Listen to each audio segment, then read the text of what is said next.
သမီးလေးလား ဖဖေလား အေးမမေဖုန်းပေးလိုက်စမ်းပါဦးဖေဖေဖုန်းဆက်တယ်လို့ မမေအဲ့ဒီလည်းဖဖေသမီးမလို့ရပါဘူးမမေကိုပေးလိုက်မယ်နော်ဆိုရင်မမေရဲ့မမေဖဖေကဖုန်းပေးလိုက်ပါတဲ့没看看路啊，等于到手里到。မမေဖဖေကဖုန်းကိုင်နေတယ် 啊，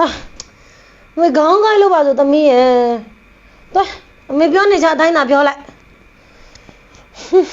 ဟဲ့တောင်းစားဘယ်မှမူယူပြီးတော့တွားသိနေရလေနေပြန်လာတာနဲ့ငါကြောင်ကောင်းကောင်းသိစေရမယ်နေပြန်လာတာနဲ့သိမိုးတာပြင်လာသိချင်းဆို